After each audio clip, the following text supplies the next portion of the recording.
नमस्कार। आज की हमारी चर्चा का केंद्र है एक बहुत ही भावनात्मक और कहना चाहिए ऐतिहासिक महत्व रखने वाली हिंदी कविता। स्वागत है। कवि हैं श्याम दानेश्वर। हमारे स्रोत है महाराष्ट्र एचएससी बोर्ड की 11वीं कक्षा की हिंदी पाठ्य पुस्तक। उसमें शामिल ये कविता और उसके साथ जो स्पष्टीकरण दिया गया है वो। तो हमारा मकसद है इस कविता की तह तक जाना, इसकी जो भावनाएं हैं, इसके पीछे का जो इतिहास है और प्रवासी भारतीय हिंदी साहित्य में इसकी क्या जगह है, इसे गहराई से समझना। तो चलिए शुरू करते हैं ये भावनात्मक सफर। जी। और इस सफर की शुरुआत मेरे ख्याल से कवि श्याम दानेश्वर जी के परिचय से करना जरूरी है।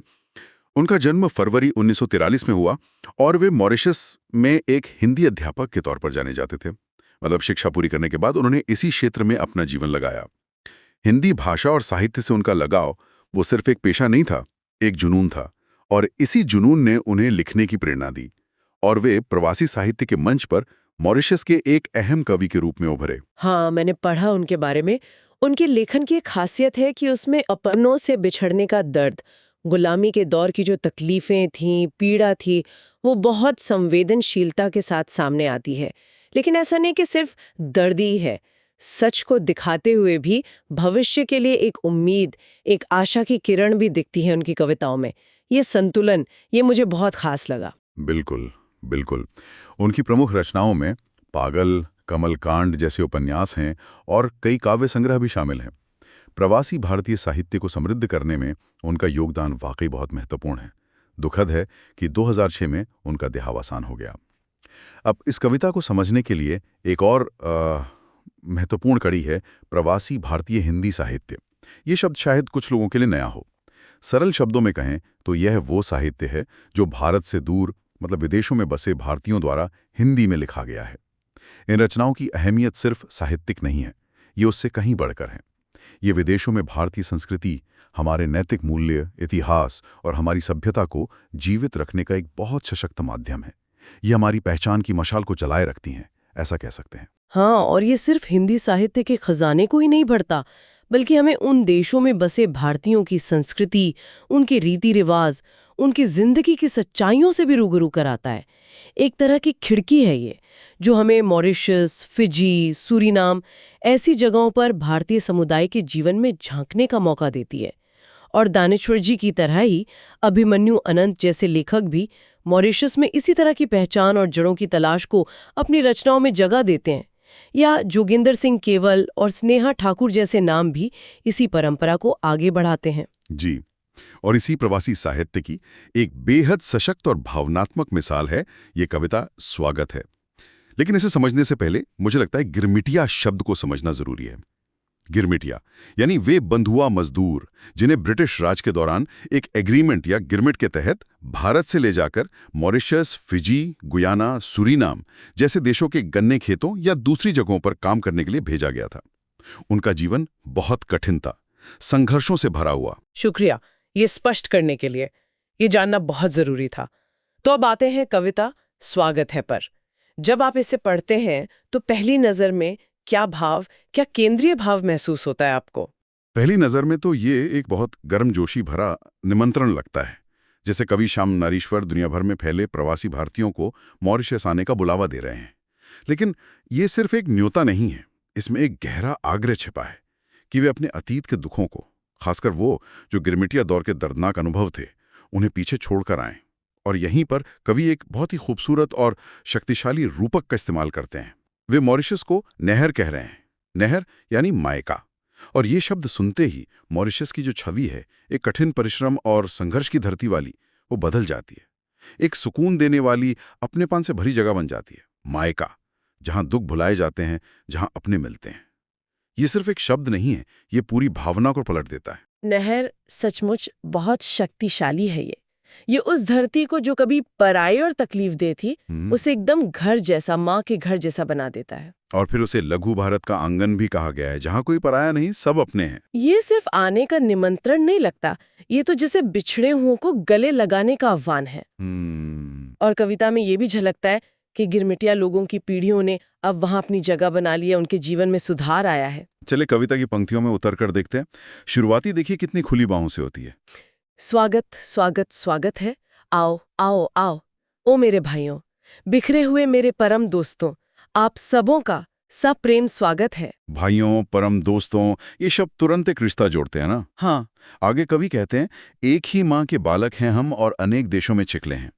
यहाँ एक ही माँ यानी भारत माता का संदर्भ देकर दुनिया भर में बिखरे भारतीयों को एक परिवार का हिस्सा बताया गया है। कवि कह रहे हैं कि सदियों बाद आज हम मिल रहे हैं और मॉरिशस की ये धरती, ये लघु भारत आप सबके आने से धन्य हो रही है। लेकिन इस खुशी के पीछे एक दर्दनाक अतीत की छाया भी है।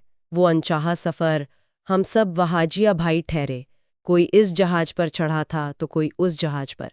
ये पंक्तियां पढ़ते हुए ही एक भारीपन महसूस होता है ना? बिल्कुल। यहाँ जहाजिया भाई शब्द बहुत मायने रखता है। ये उन गिरमिटिया मजदूरों की साझा पीड़ा और पहचान को दर्शाता है, जिन्हें अलग अलग अनजान जहाज़ों पर भरकर अक्सर धोखे से या बेबसी में एक अनिश्चित भविष्य की ओर धकेल दिया गया था। कल्पना कीजिए उनकी हालत की। समुद्र तट पर उतरते हैं, कहाँ आ गए, अपने गांव, अपने लोग कहाँ रह गए, कोई इस जहाज पर, कोई उस पर। परिवार बिखर गए, रिश्ते टूट गए। ये सिर्फ बिछो नहीं था, ये अस्तित्व का संकट था। लेकिन कवि इस दर्द में डूबे रहने की बात नहीं करते। यहाँ एक महत्वपूर्ण मोड़ आता है। वो कहते हैं, भूल जाओ वो पुरानी कथा, मेरे हृदय के टुकड़ों, भूल जाओ ये जहाजी कारनामे, जो होना था प्रांत में, यही तो हुआ हम सब के साथ, अब रोना रोने से क्या होगा। ये सिर्फ भूलने की सलाह है या इसमें कुछ और गहरा है? नहीं, ये सिर्फ भूलने की सलाह नहीं है। ये एक तरह से घावों पर मरहम रखने जैसा है। हृदय के टुकड़ों कहकर कवि गहरी सहानुभूति और अपनापन जताते हैं। वे कह रहे हैं कि जो भाग्य में लिखा था वो हो गया, अब उस पर आंसू बहाने से क्या हासिल, उन जहाजों की दर्दनाक यादों को कुरेदने से क्या मिलेगा। आज का सच ये है कि सदियों बाद हम मिल रहे हैं, और कहाँ मिल रहे हैं? लघु भारत के प्रांगण में। तो ये वर्तमान के मिलन का उत्सव मनाने का समय है, अतीत के शोक का नहीं। ये साहित्य का एक तरीका है, ऐतिहासिक पीड़ा को स्वीकार करके उससे आगे बढ़ने का रास्ता दिखाने का। और फिर पानी के जहाज का डर दोबारा उभरता है, लेकिन इस बार एक अलग तरह से। पनिया जहाज पर कौन चढ़ेगा भैया, बड़ा डर लग रहा है उससे तो। ये सिर्फ पानी के जहाज का डर तो नहीं लगता, ये तो जैसे उस बुरे सपने के लौटने का डर है। हाँ, ये डर प्रतीकात्मक है। ये डर है कि कहीं इतिहास खुद को दोहरा न दे, कहीं फिर से वैसा बिखराव न हो, कहीं फिर से अपनों को खोने का दर्द न झेलना पड़े। इसीलिए कवि तुरंत समाधान भी देते हैं।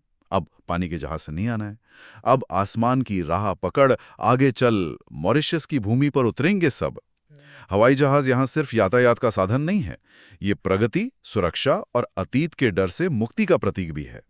और मॉरिशस को नहर कहने की पीछे की भावना, आपने शुरू में इसका जिक्र किया था, क्या आप इसे थोड़ा और खोल सकते हैं? ये शब्द क्यों इतना महत्वपूर्ण है? नहर हो जैसे वही हमारा, बाबुल के लोग वही मिलेंगे। नहर यानी मायका, माँ का घर। भारतीय समाज में खासकर महिलाओं के लिए ये एक ऐसी जगह है जहां उन्हें बेपनाह प्यार मिलता है, सुकून, अपनापन। ससुराल की जिम्मेदारियों और बंधनों से दूर, ये एक राहत की जगह होती है। कवि जब मॉरिशस को नहर कहते हैं तो वे उसे सिर्फ एक द्वीप से उठाकर एक भावनात्मक शरण स्थली बना देते हैं। वे कह रहे हैं कि यहाँ आओ, यहाँ तुम्हें वही अपनेपन का एहसास होगा, वही सुकून मिलेगा जो मायके में मिलता है। यहाँ बाबुल के लोग यानी तुम्हारे अपने ही मिलेंगे। यहाँ देश और परदेश का फर्क मिट जाएगा। आंसू शायद आंखों में होंगे, लेकिन वो खुशी के होंगे। ये मॉरिशस की पहचान को पूरी तरह से बदल देने वाला रूपक है, निर्वासन की भूमि से घर वापसी की भूमि तक। ये सचमुच बहुत गहरा है। और फिर कविता सीधे उन लोगों को संबोधित करती है जिन्होंने इस धरती को अपना बनाया। हे मेरे गिरमिटिया भाई, दास्ता पंख में जा गिरे थे, कितने युग लगे पंकज बनने में, मारीच से मॉरिशस बनने में। जी, ये पंक्तियां गिरमिटिया मजदूरों के संघर्ष और उनकी अद्भुत जिजीविषा का सार हैं। दास्ता पंख, गुलामी का कीचड़ जिसमें उन्हें धकेल दिया गया था, लेकिन वे उसमें सड़ नहीं गए। पंकज बनने में, कमल की तरह उस कीचड़ से ऊपर उठकर खिलने में, अपनी पहचान बनाने में उन्हें सदियां लग गईं, युग लग गए। ये उनकी पीड़ा, उनके संघर्ष और आखिरकार उनके उत्थान की कहानी है। और मारीच से मॉरिशस बनने में ये भी बहुत दिलचस्प है। मारीच रामायण का पात्र है जो छल, कपट, मुश्किलों से जुड़ा है। तो शायद कवि मॉरिशस के उस शुरुआती मुश्किल भरे धोखे वाले दौर को मारीच कह रहे हैं, जिससे निकलकर उन गिरमिटिया भाइयों के खून पसीने से आज का विकसित मॉरिशस बना है। ये सिर्फ नाम का बदलाव नहीं, ये चरित्र का, पहचान का बदलाव है, जो उन लोगों के अथक परिश्रम से संभव हुआ। ये कहीं ना कहीं पोस्ट कॉलोनियल पहचान के निर्माण की प्रक्रिया को भी दर्शाता है। और उनके इस योगदान को सीधे सीधे स्वीकार किया गया है ना? यह तो तब था पास ही पत्थर पत्था में प्राण हमने डाले, देखो इस देश को घूम घूम कर बिछड़े बंधुओं के लहू कणों का स्वागत है। या तो जैसे धरती खुद बोल रही है। बिल्कुल बिल्कुल। कवि स्पष्ट कर रहे हैं कि मॉरिशस की ये उपजाऊ और सुंदर धरती सिर्फ प्रकृति की देन नहीं है, ये उन पुरखों के पसीने, खून और मेहनत से सींची हुई है। उन्होंने पथरीली जमीन में भी जान डाल दी। इसलिए आज जब उनके वंशज या दुनिया भर से दूसरे प्रवासी भारतीय यहां आ रहे हैं, तो ये धरती सिर्फ उनका नहीं बल्कि उन बिछड़े बंधुओं के लहू कणों का भी स्वागत कर रही है जो इस मिट्टी में मिल चुके हैं। ये एक बहुत गहरा रूहानी रिश्ता है जमीन और उसके बनाने वालों के बीच। कविता के अंत में ये निमंत्रण सिर्फ भारत तक सीमित नहीं रहता। कवि का दिल और बड़ा हो जाता है। वे दुनिया के कोने कोने में बसे भारतीयों को बुला रहे हैं। Bharat, Nepal, Sri Lanka, Fiji, Suriname, Guyana, दक्षिण Africa, UK, USA, Canada, France, Reunion, इन सबको सहोदर बंधुओं यानी एक ही माँ की संतान कहा गया है। कवि कहते हैं कि मॉरिशस की इस धरती की यादों में, इसकी रग रग में इन सभी जगहों से आए भारतीयों की छाप है। और फिर मॉरिशस के लिए एक और खूबसूरत उपमा आती है, हिंद महासागर का स्वर्ग। कवि खुद इसमें एक प्रश्नवाचक चिन्ह लगाते हैं। कल्पना है, सत्य है, हम नहीं जानते, लेकिन फिर वे एक आह्वान करते हैं, अगर ये स्वर्ग की कल्पना भी है तो प्रिय भाइयों, कल्पना भी हो तो स्वर्ग इसे तुम बना जाओ। ये सिर्फ अतीत का जश्न नहीं, ये भविष्य को मिलकर संवारने का निमंत्रण भी है। और फिर कविता वहीं आकर खत्म होती है जहां से शुरू हुई थी, उसी जोश और गर्मजोशी के साथ। स्वागत स्वागत स्वागत है।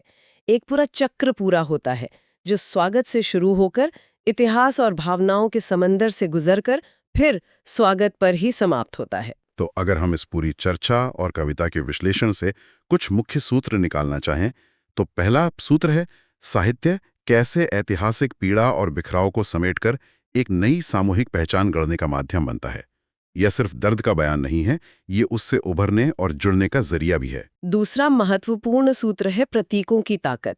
कैसे नहर जैसा एक शब्द निर्वासन की भूमि को अपनेपन और सुकून की जगह में बदल सकता है। ये दिखाता है कि भाषा और कल्पना कैसे हमारी वास्तविकता की समझ को नया आकार दे सकते हैं। मॉरिशस सिर्फ एक द्वीप नहीं, वो लघु भारत और नहर बनकर एक भावनात्मक मानचित्र पर स्थापित हो जाता है। तीसरा सूत्र है जड़ों का महत्व और संघर्ष की स्वीकृति। कविता ये रेखांकित करती है कि कैसे दास्ता पंख के अनुभव को याद रखना ही पंकज बनने की ताकत देता है। अतीत को भुलाकर नहीं, बल्कि उसे समझकर और स्वीकार करके ही एक मजबूत भविष्य और राष्ट्रीय पहचान का निर्माण होता है। मॉरिशस का वर्तमान उसके पुरखों के संघर्ष की नींव पर खड़ा है। और चौथा सूत्र है प्रवासी समुदाय की निरंतरता और जुड़ाव। ये कविता दुनिया भर में फैले भारतीयों को एक अदृश्य धागे से जोड़ती है। ये बताती है कि भौगोलिक दूरियों के बावजूद एक साझा इतिहास, संस्कृति और भावना उन्हें एक परिवार बनाए रखती है। मॉरिशस इस वैश्विक भारतीय परिवार के मिलन स्थल के रूप में उभरता है। बिल्कुल सही कहा। यह कविता प्रवासी साहित्य का एक उत्कृष्ट उदाहरण है, जो दिखाता है कि कैसे शब्द दर्द को आवाज दे सकते हैं, संघर्ष को सम्मान दिला सकते हैं, आशा को जगा सकते हैं और बिखरी हुई पहचानों को एक सूत्र में पिरो सकते हैं। तो श्याम दानेश्वर की कविता स्वागत है सिर्फ मॉरिशस आने का एक न्योता भर नहीं है, ये उससे कहीं ज्यादा है। ये गिरमिटिया इतिहास की पीड़ा, उनके वंशजों की जिजीविषा, एक नई धरती पर जड़े जमाने के संघर्ष और एक वैश्विक भारतीय समुदाय की कल्पना की एक गहरी भावनात्मक कहानी है। जी, यह हमें याद दिलाती है कि मॉरिशस जैसे कई देशों को बनाने में भारतीय प्रवासियों का कितना बड़ा योगदान रहा है, और साथ ही ये प्रवासी भारतीय हिंदी साहित्य की उस भावनात्मक गहराई और सांस्कृतिक समृद्धि को भी उजागर करती है जो अक्सर मुख्यधारा में अनदेखी रह जाती है। आज की ये गहन चर्चा यहीं समाप्त होती है, लेकिन जाते जाते एक सवाल मन में छोड़ जाते हैं। इस कविता में मॉरिशस को नेहर और लघु भारत जैसे नामों से एक नया घर बनाया गया है। आज की दुनिया में जहां लोग पहले से कहीं ज़्यादा बिखरे हुए हैं, अलग अलग देशों में अपनी पहचान बना रहे हैं, क्या घर की परिभाषा वाकई बदल रही है? क्या भविष्य में घर एक भौगोलिक जगह से ज़्यादा एक भावना, एक समुदाय या एक साझा इतिहास होगा? सोचने वाली बात है।